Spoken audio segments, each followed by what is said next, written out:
一路过来，眼都看花了。这哪是死人住的地方，简直穷极富丽，比活人住的还奢华多了。书上说，宫观百官，奇器珍怪，喜藏满之，令将作鸡弩使，有所穿进者，折射之，以水银为百川江河大海，机相灌输，上具天文，下具地理，以人鱼膏为主，度不灭者久之，可一点没有骗人。猴儿如此叹服，莫不是想着此间势必要留下瞧个够？没，一点活人气都没有，待久了还不疯掉。人鱼膏是什么东西？能吃的鱼吗？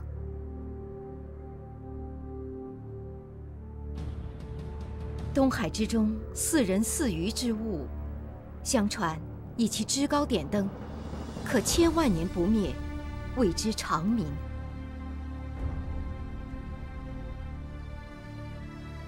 就如眼前所见一般。还好没有狐狸膏。此间结构与别处颇有不同，似是一处祭坛。仔细探查一番，查，该查，说不准还能翻出些值钱的宝贝来。值钱的宝贝？你想干嘛？见机行事，见机行事。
丹指长老，该谢谢你，曾经透露始皇陵内的明月珠有重塑之功，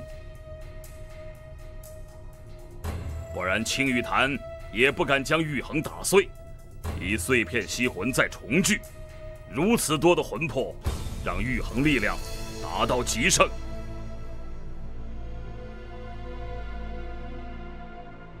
今日便由童男童女的鲜活魂魄注入新生玉衡，为我青玉坛霸业江城。动手！是。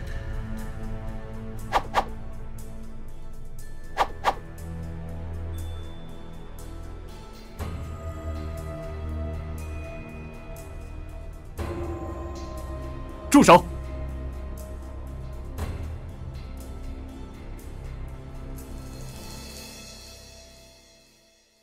玉衡，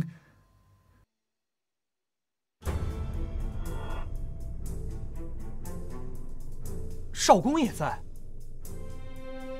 还有童仪。少公哥哥，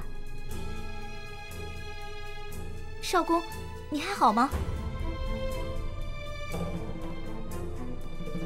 你们竟会寻来此处？当然要来，不来怎么能抢回玉衡？本想教训完这群混蛋，就去青玉坛救你，现在可好了，一举两得。我一切无恙，勿要挂心。你们自己却需谨慎。丹指长老，这就是你那些所谓朋友，几只跳梁小丑。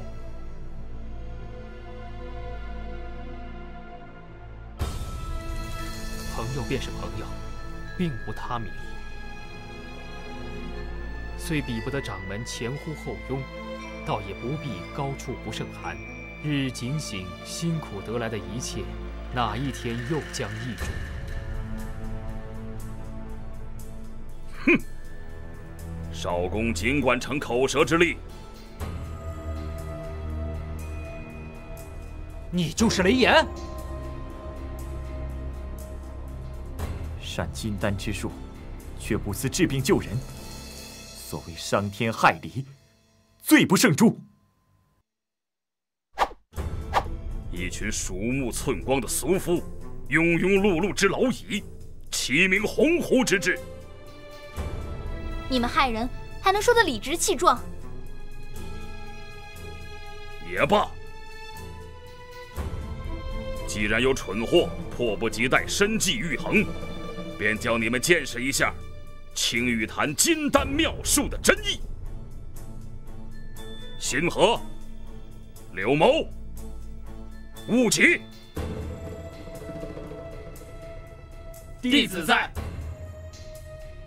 取其魂魄，献祭玉衡。谨遵掌门之命。小心！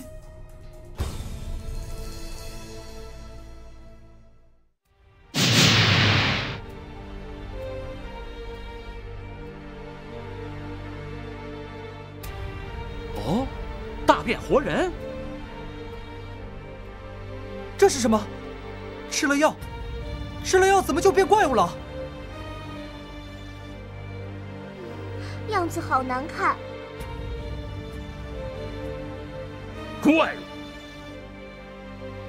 凡人果然浅薄，拘泥于形梦。强大的力量，又怎能为世俗皮囊所缚？少公以玉衡碎片之力炼成的灵丹洗髓，能葬身在这种力量下，你们这些蝼蚁应无怨言。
可恶！少公，你练的那什么药，还真是厉害啊！唉，这种时候可当不起小兰称赞。掌门，这几个人不简单。垂死挣扎的蝼蚁令人不快。哼，还不晓得到底是谁垂死挣扎？鼠辈狂妄！既如此，成全尔等又有何难？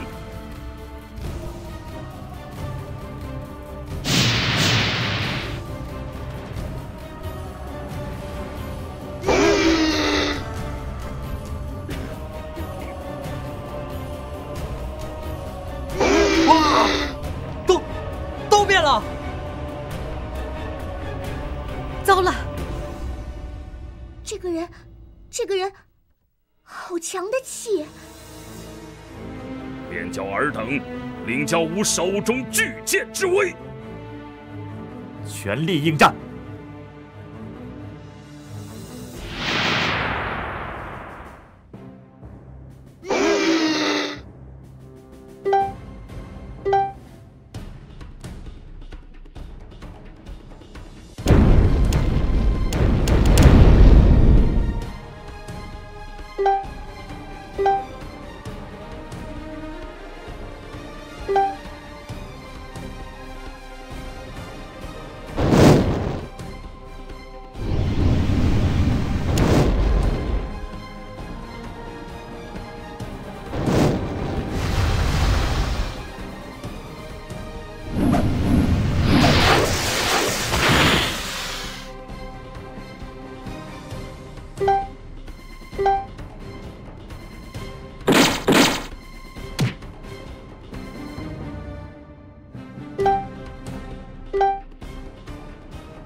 掌门力量所向披靡，弟子拜服。鼠辈，明白自己有多么愚蠢、不自量力了吗？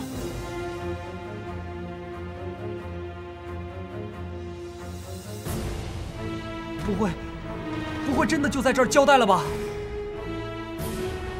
哎呀，太惨了！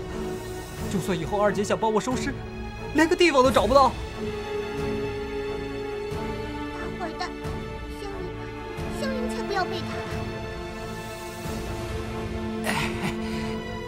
大爷，我可是还没喝口毒够。俗世之人，当真可笑可悯。弱小不堪，竟还妄想螳臂挡车！丹指长老，你这些所谓的朋友，令人失望，比想象中还弱。捏死几只蝼蚁，又有何快乐可言？你何不奉劝他们速速滚走，也好苟全几条贱命？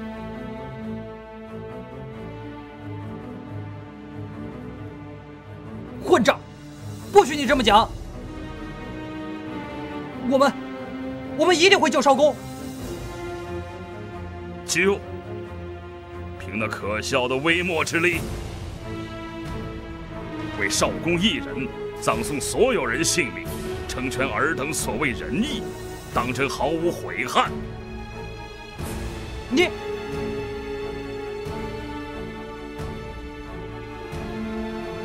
丹指长老，还不想发话吗？苏苏哥哥，怎么办？苏苏，百里少侠，小兰，莫要轻言放弃。少公，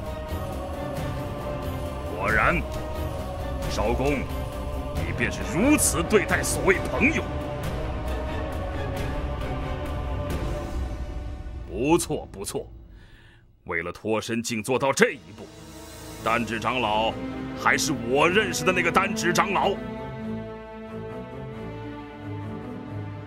少爷，这又是何苦？百里公子，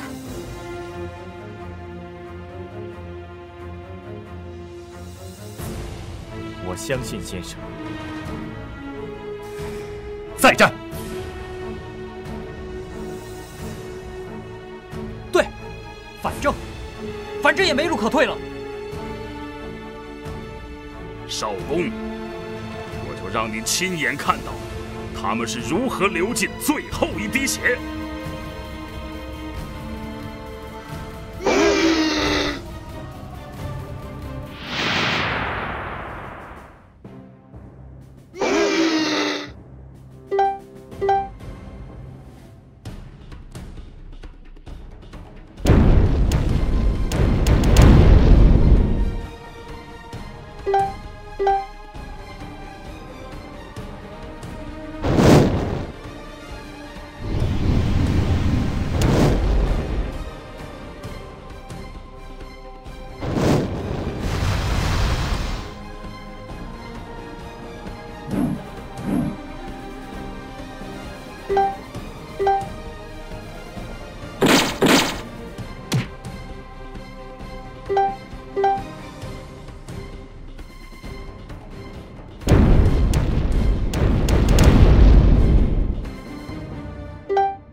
赢了！我们居然赢了！不是做梦吧？咦，这些孩子怎么了？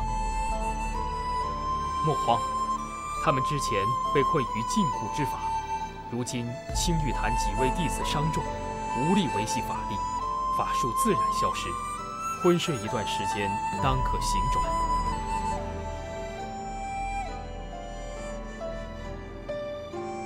太好了，大家都没事，少公身上的法术也消失了。不可能，这不可能！掌门，掌门，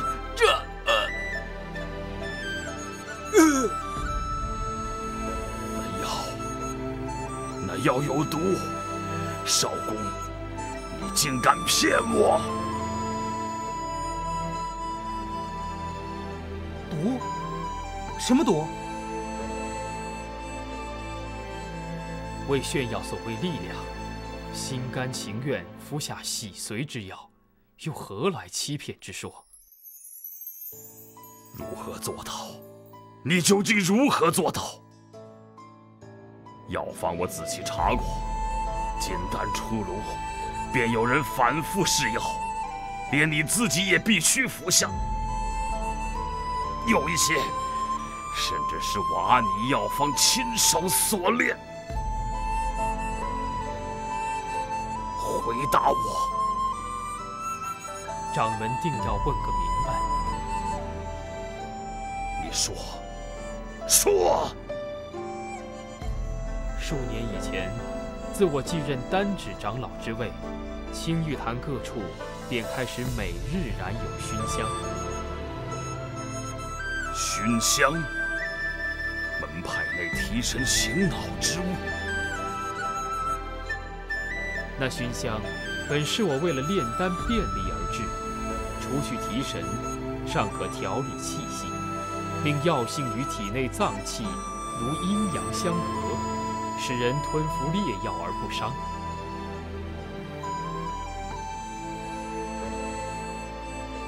你是说，细髓丹恰是一味性烈之药？你一名医理，当知药毒本不分家。青玉坛内是药，熏香在旁，自然无恙。但在此处，肉身力量的强大仅为昙花一现，服药之人将迅速衰竭，五脏六腑遭毒性侵蚀，最终难逃一死。少公，不过，便如掌门这般体魄强健，或可多撑得一时半刻。哎，没病好好的吃什么药啊？这药可真不能乱吃。少公，你，我尽力才华，指望二人共振青玉坛。你若不愿，掌门不也一样使得雷霆手段？但却从未想过取你性命，不比你心机深沉，下此毒手。我又何尝愿意？你吞服丹药只为杀戮，实是咎由自取。大岁玉衡四处散播，引人贪念与纷争，吸纳魂魄后再集其合而为一，此阴损之举，于青玉坛外又掀起多少腥风血雨，怕是我们也未能尽之。一味追求强大力量，早已失去自我。雷炎，你难道不是死有余辜？死有余辜，说的真是冠冕堂皇。罢了，我心思才智样样皆不如你，借你所言，称王败寇，古来同理，何该落得如此下场？不过，少公，机关算尽，可知天底下总有你不明之事。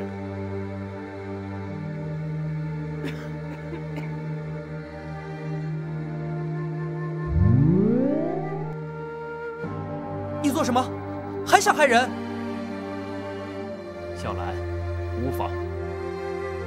但是，少公，你可知？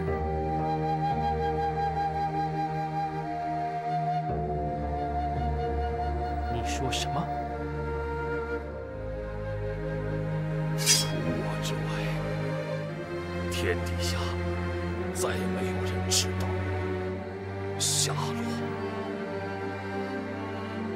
少公，后悔了。你就算是大罗金仙，也救不了我了。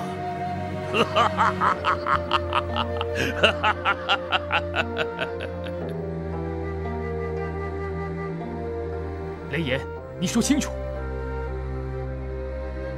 这个笑声，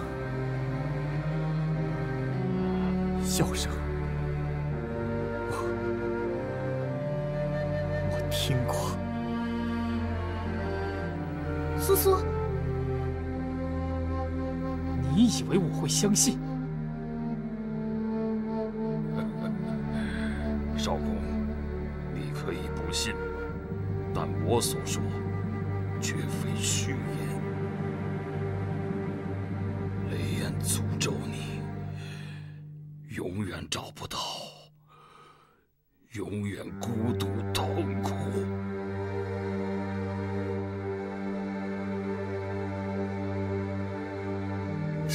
你是否曾经去过南疆？南疆，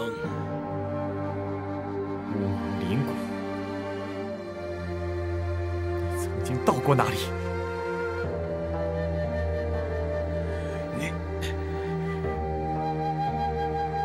你是？这怎么可能？不可能！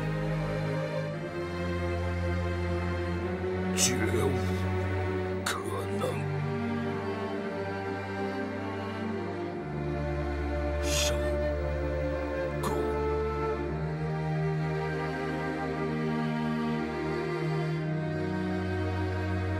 雷炎，他已无气息。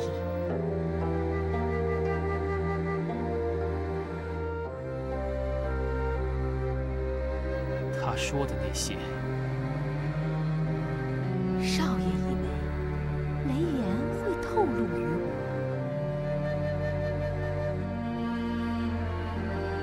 我始终不明，你为何助他？我只是不想看着少爷继续。不用说了。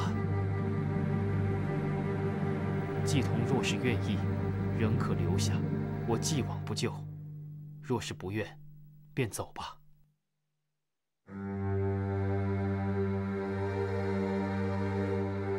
少爷保重，季童以后不能在你身边了。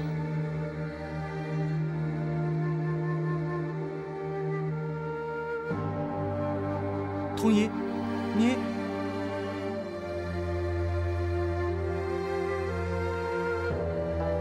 寿公，就这么让童姨走了？他心有所决，强留何用？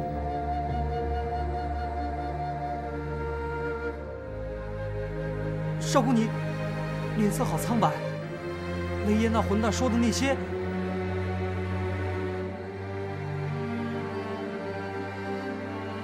百里公子，你适才所言。莫非雷炎与你故乡之事有所关联？我记得那个笑声，狂妄，刺人心扉。我的族人就是在这声音中一一死去。那他就是你的仇人？也许我仍然想不起来，就像看到玉衡，脑中似有印象闪过，却又不知究竟为何。屠苏哥哥，不要难过。他刚才说不可能，是什么意思？管他什么意思，这人一看就不是好东西。说不定当年也曾经带着玉衡做过不少吸人魂魄、丧尽天良的坏事。我看八成是他。木头脸这一回算亲手报仇了，大快人心。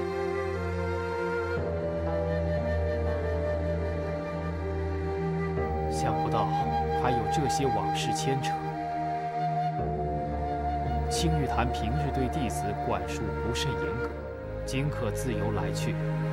若说雷炎数年间离开门派，另有行事，亦是极为可能。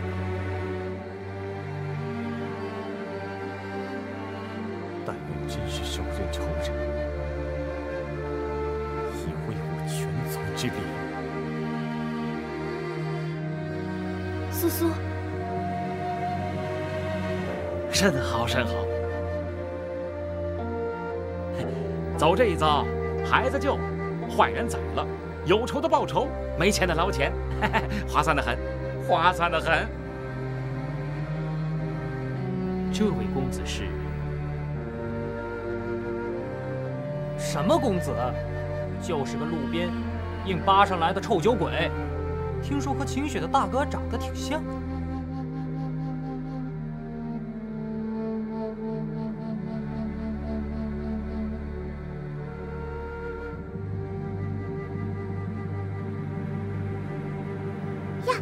快看！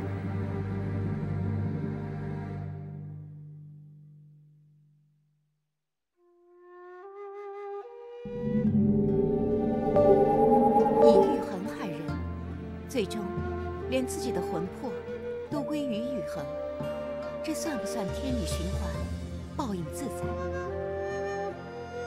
哟，这亮亮的什么宝贝？一定值很多钱吧？宝贝，要人命的宝贝还差不多。对了，自贤山庄那位姑娘，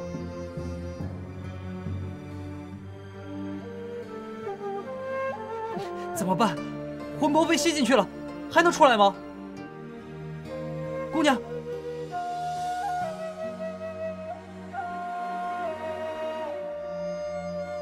猴儿小心！静蕾，果然是你，果然是你！你还不死？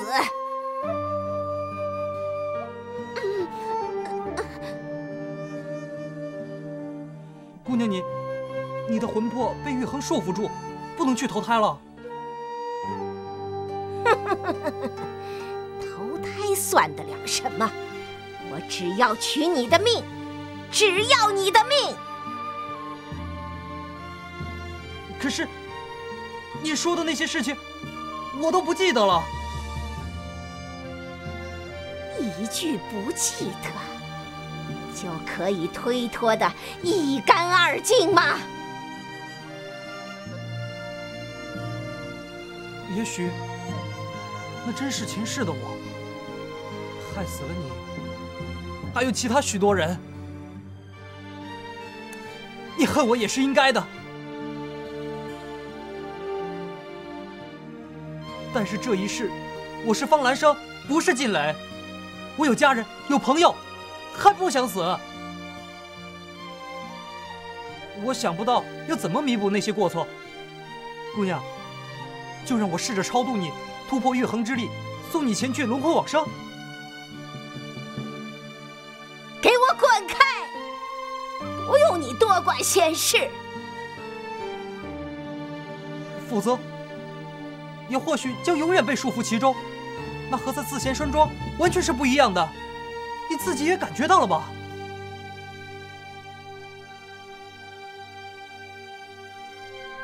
南无阿弥陀佛耶，多他伽多耶，多地耶他。阿弥利多婆吉，阿弥利多悉丹帕吉。滚开！滚开！阿弥利多毗迦兰帝，阿弥利多毗迦兰多。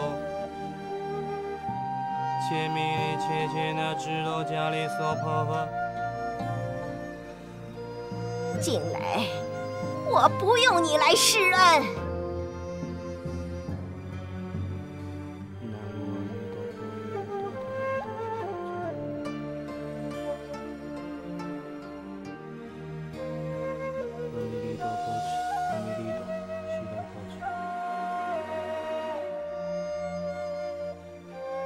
你听到没有？我叫你滚！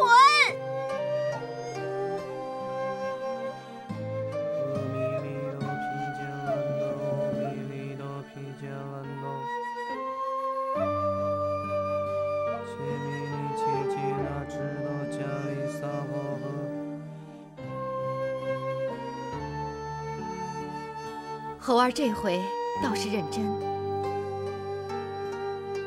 呆瓜要把那个修理人送走，送到哪里去呢？被玉衡邪力束缚的魂魄，恐怕无法轮回。小兰想以往生之咒超度那位姑娘，令她得以投胎转世。若是做成，实为功德一件。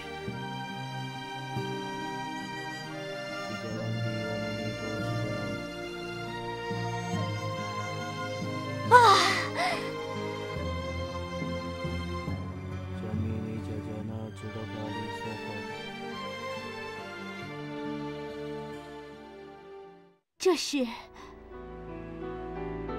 可以了，姑娘，快走吧。你暂时不会被玉衡力量所缚。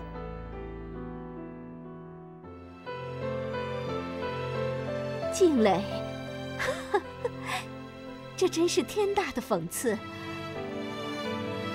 一个上辈子满手血腥之人，这辈子居然修佛法。但是，休想我会领你的情。姑娘误会了，我无意施恩化怨，只不过想让你好受一些，不要再被怨气缠绕。你赶快走，玉衡的力量很大，我的往生咒撑不了多久。姑娘，无论我前生是不是静蕾，这一刻我真的不是。你为了他，永远不得轮回，值得吗？回答我一个问题，不许骗我。姑娘请讲。静蕾，你真的把我忘记了？哪怕只是一点点，我们当年的过往。啊？我那个，我不是。别说了，不用再说了。我明白了，你只是一个陌生人。静蕾，让我深深眷恋、爱于性命的静蕾，令我痛苦发狂、恨之入骨的静蕾，你都不是。姑娘，我爱是什么？恨又是什么？已经过去那么久了，在时光之间，凡人什么都不是。我执着的想要抓住的是什么？是什么？可你为什么偏偏要来自贤山庄呢？还带着静蕾的青玉丝男配。这个玉佩是她的。二姐说，我小时候在店铺里看到，又吵又闹，再也不肯走，娘只好买下来给我。果然，在你心里还是念着他，念着他。谁？你知道吗？在青玉丝男配里，藏着一个人的一魂一魄。他和这个叫做玉衡的东西一样，也可以拘束灵魂，可是又不太一样。那个人是心甘情愿的，一直守着静蕾，守着你。我也是不久以前在自贤山庄才明白了这个秘密。你说的究竟是谁？大概是那个叫贺文君的女人。虽然我从来没有见过她，但我知道是她。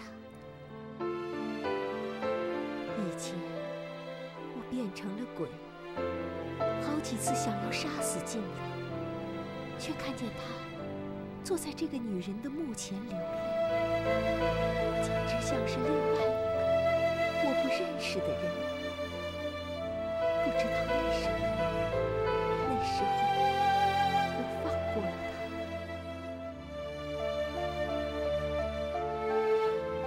他。青玉丝男配，一魂一魄永相随，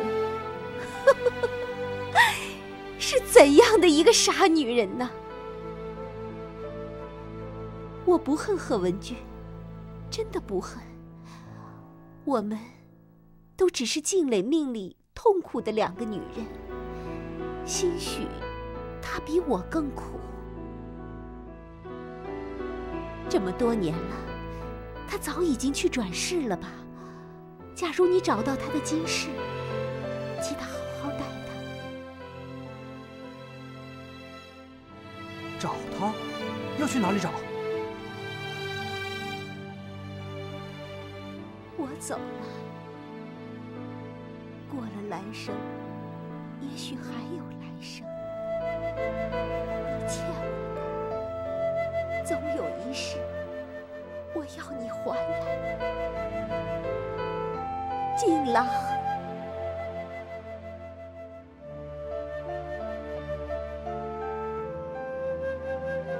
姑娘。他去轮回了。猴儿的往生咒当真厉害，竟能从玉衡之中释放魂魄。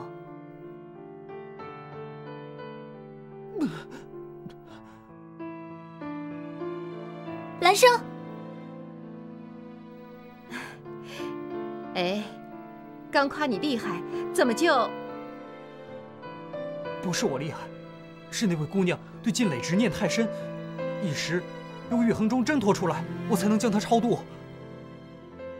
就算这样，全身的力气像被抽干了，玉衡里其他魂魄，凭我根本救不了。哎呀，头还晕乎乎的。小兰已经做得很好了，会觉得头晕目眩，应是施力过度，先休息一下，莫要开口。我瞧瞧，这棺材旁边都是些什么宝贝啊？除了明月珠，其他2个看起来像是传说中的昆山玉和咸阳姑方镜。天哪，这要是拿出去卖了，能换多少酒钱啊？发了，这下发了。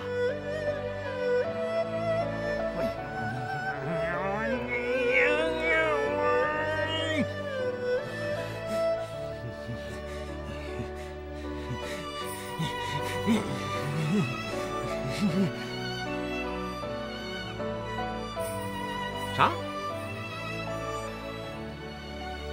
呆瓜干嘛？猴儿又作怪。不行，虽然少公叫我休息，我还是忍不住要说。你这臭酒鬼，对死者有没有一点敬畏？这些东西也敢拿？拿了说不准就没命了，你知道吗？怎么不能拿？他都躺棺材里了，又不会再活过来，留着也没用啊。死者为大，勿动墓中陪葬之物。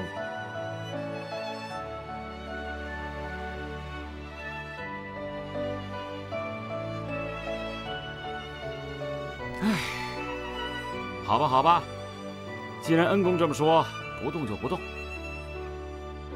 只可怜我的酒钱，这下又要去哪里找喽？你想喝酒，我帮你出钱好了。当真？哎呦，还是妹子好，那我就不跟你客套了啊。嘿嘿嘿嘿。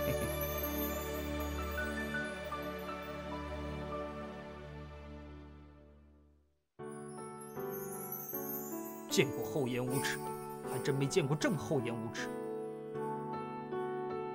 月衡虽是去回，上面所附邪法，又该如何化解？欧阳先生，可有计较？邪法不知是否雷言所为，如今却也无人可解，须得仔细研究一番。炼药之功，只得暂时封而不用。青玉坛的人不会善罢甘休吧？肯定要再来抢。未必如此。跟随雷炎来始皇陵的，均是其心腹弟子。青玉坛其他人在之前那场叛乱中，多遭雷炎蒙蔽，时日一久，早已有所觉察。门派中，并非所有人都真心奉其为掌门。青玉坛人丁不甚兴旺，雷炎身死，遭此动荡，必要休养生息，只怕就此沉寂下去。那少公是不是就能回去了？以后之事，犹未可知。好在如今已将玉衡收回，有劳诸位辛苦奔波。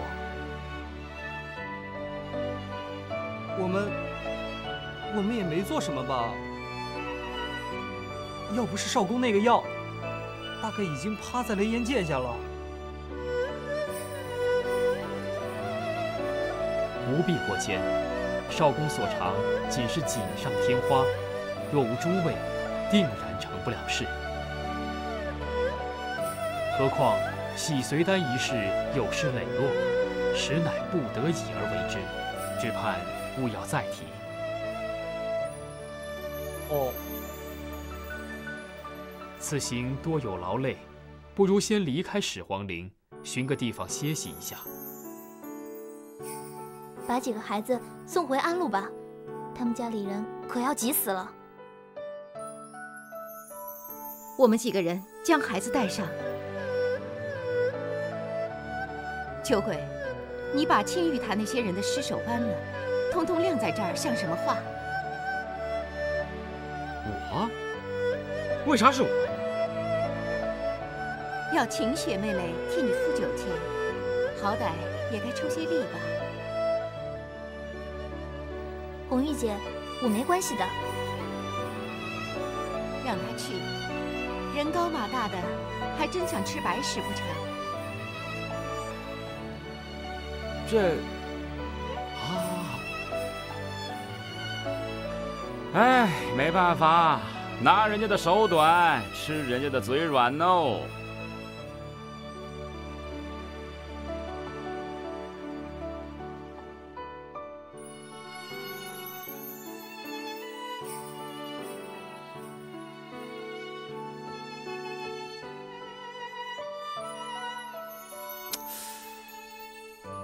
那女人长得是美，性子可不好对付。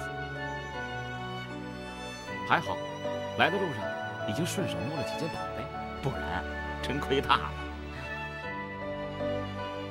算来应有2年未见，千商果然风采依旧。嘿嘿，少公就别笑话我了。哎，如何？那雷炎没害着你什么吧？一切安好，有劳千商费心。这一回还要多谢你愿意跟在百里屠苏身边，实因此人对我至关重要。客气什么呀？命都是你给的，还在乎这点跑腿的事儿？哎，对了，要是以后你和百里屠苏，能不能尽量别牵连那姓风的小姑娘？哦，千商莫非对她有意？哪里，这不白喝人家的酒吗？小姑娘瞧着人挺好，像个妹妹似的。哈，少公明白，千商放心。哎，不提这个。我说，真让季童就这么走了？千商有何话讲？以前我受伤那会儿啊，蒙他照顾，相处过一段日子，总觉得他不会真的对你不利。随他去吧。毕竟这么多年在我身边，若是有朝一日想要再回来，我仍会令他安享晚年。对了，雷炎死前到底说了什么？让你那样吃惊，可不多见。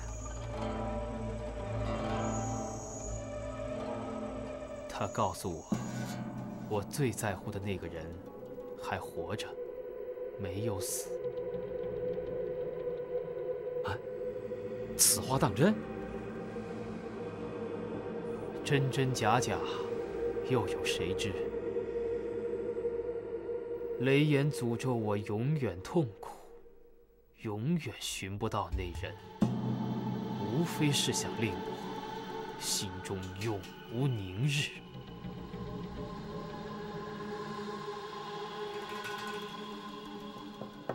罪当万死。